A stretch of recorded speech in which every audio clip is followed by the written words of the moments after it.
One of the things that we value in Crosslink is being connected, strategic connections, and the things that enable us to do the job better. And one of those things is apostolic.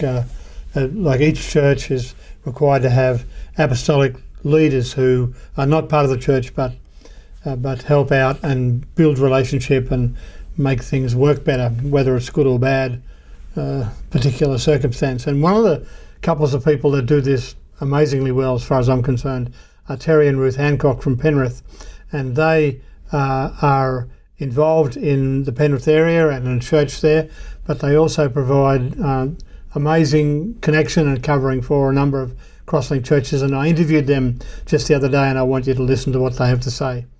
Terry and Ruth Hancock, just tell me how long you've been involved in pastoral leadership of the church. We started pastoring about 25 years ago. And where was that, Terry? In South Penrith. Okay. So just how long have you been involved with Crosslink? Since 2002. 2002. Wow. 20 years. Yeah. 20 years. And you haven't found out yet. Okay. So just Terry, tell me, like you decided to close down the regular kind of way of doing church. Just give me a bit of background, either or both of you, about what that decision was about and what you were heading for when you made that decision. Well, we felt the Lord wanted us to move on from our regular church.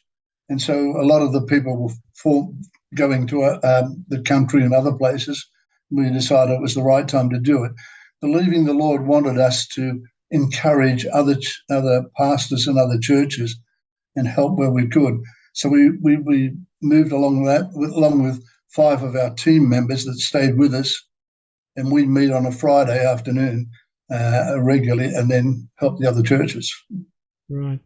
Okay. So you're located in Penrith. Just give us a bit of a background to your involvement with the community and all that kind of stuff.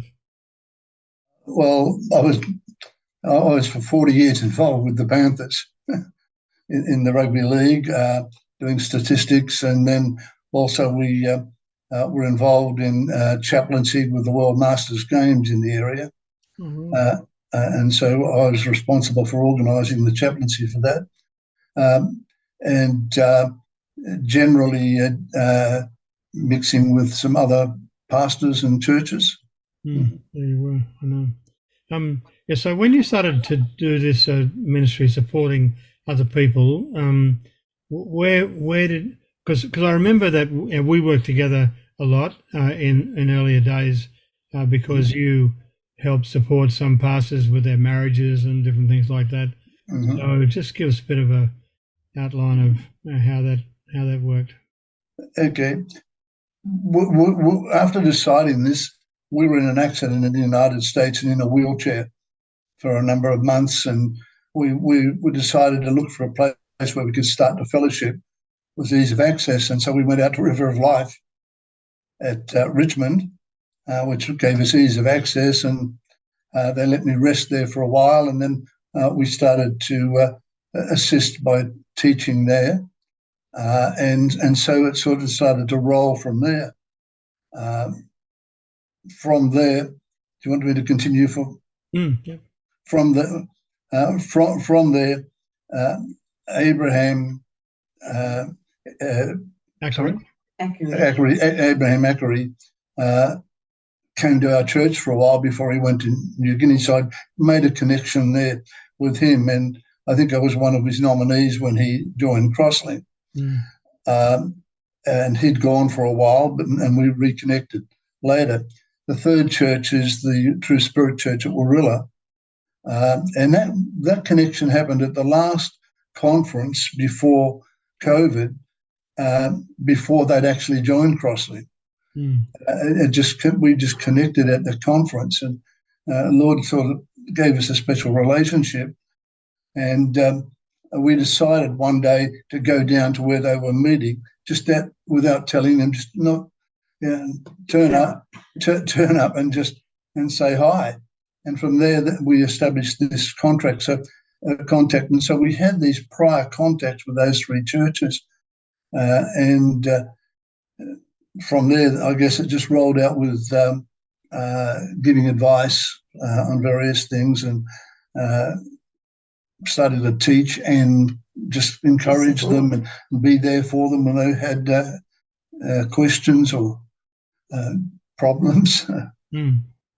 So how much of that was actually dependent on the relationship that you built with them compared to just giving advice for people? I think it depended a lot on the relationship. We built an area of trust in that relationship in terms of confidentiality and those kind of things, which is absolutely important if you're going to have this kind of role that we find ourselves in at the moment. We were kind of, that scripture of there are not many fathers in Corinthians kind of spoke to us, and we decided we're probably at the stage of life when we can father these people. And so it developed from there, and I've, as I said, I mentioned we've got 4 other people that go with us when we go, that help with the ministry afterwards, and we've got a worship leader that we can use and things like that to help them as well.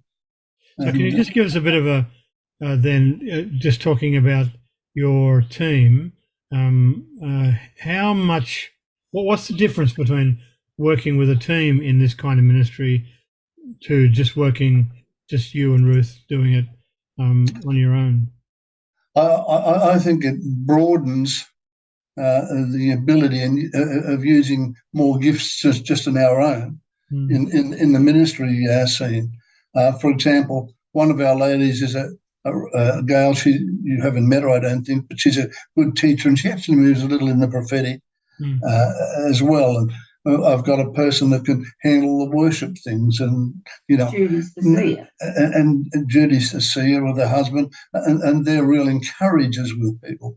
And so they've got the ability to communicate on a one-on-one level and really lead people on that one-on-one level. And I think, whilst I'm sort of in the pulpit, they're connecting at an individual level among the congregations as well. And then Terry and Ruth, you obviously build a relationship with the pastors and their wives and that kind of thing. So how much of what you do is personal to them, and how much of what you do is like helping them with administrative and structural things for the church? Oh dear. I think the personal thing, it would take about 50% of the time, and the rest of the time to do with structure. We help them set up constitutions and ensure that fulfilling legal requirements, I guess. We help them with that. And then with their own personal issues, we spend a fair bit of time on those, and then helping them with an understanding of, I guess, running things in the church in general. But each church is different. Each church is different, has different needs. Yep, that's right. Okay, so then, in our structure, everybody is supposed to have apostolic connections with people that help them do this, and I can't think of anybody who does that better than both of you do. And so you do have some kind of professional background in company things and those things, don't you? So that would have helped you in that. But regardless of your professional capabilities, the thing I'm asking you to affirm from what I've observed is that you build these long-term relationships. You go there as a friend, but your wisdom and advice is both valued, and you are valued, and the relationship is valued, which means you're not just there for a rainy day. You're actually there for good, bad, up, down, and all those things. And that's a very different way to do business. And that's why we love you so much, because of what you contribute. And I know that the people concerned, Abraham and Paolo and Colin and the others in those churches, you get to know them well, don't you, so that you can Yes. be there and you get to understand the issues better because of that. Yeah. We personally had a word from the Lord where it said, I don't want you to just love them, I want you to become love. And that's been our thing. So I happen to believe you shouldn't stand in front of people unless you love them. And so we built it on that basis. And sure, the stuff I had in the corporate world did help. So one of the things we do is with their leadership teams, we've been running leadership training and things like that to enhance them. This never has. If you're doing this kind of ministry, it can never be about yourself. It's always got to be about them. Wonderful. Now, just one last thing. You live in a retirement village in Penrith. Correct. Yes. And how many units are there in that complex? About 100, I think. Independent living, and then there's a nursing home with about 100 people in. Okay. And so, how do you engage with that environment? Okay, we've done some pastoral care in the nursing home. At their invitation, we made no approach to anyone. We also both are running Bible studies. I'm running a men's Bible study, and Ruth has commenced a ladies' Bible study. And we've, because of our relationship with the management of the place, when there's been an issue with a family and that, they've asked, can you go and see them? They want somebody else besides themselves to handle some of the emotional things. May I give you an example? Of course. There was a lady who was actually on her deathbed almost at the time, and her husband sent for us and said, my wife wants to talk to you. She wants to make things right. And she'd had a church background way back. And so we were able to go and sit with her and hold her and lead her back to the Lord, as it were, or even to the Lord maybe first time at that time. And within 2 weeks, she died. Wow. And those sorts of opportunities open up in the place. And we've got just a good relationship with people around the place. And mad, crazy lovers. Brian Medway says that. Well, he must be a very wise man. He is a wise man. Oh, that's wonderful. Oh, no, look, thank you so much for that. I'm so glad that you're doing what you're doing, and as I said, we love you very much for that. And I might just add, Terry, that you actually have a health issue, so you need to be having dialysis 3 times a week. And so regardless of that, you continue this work, both with preaching and teaching and leading and all those other things. You do it together, you do it as a team. And, not only that, but you fly across to America and do ministry there, even though you have to keep on having dialysis and all those other things. So, you're a hero. You both are.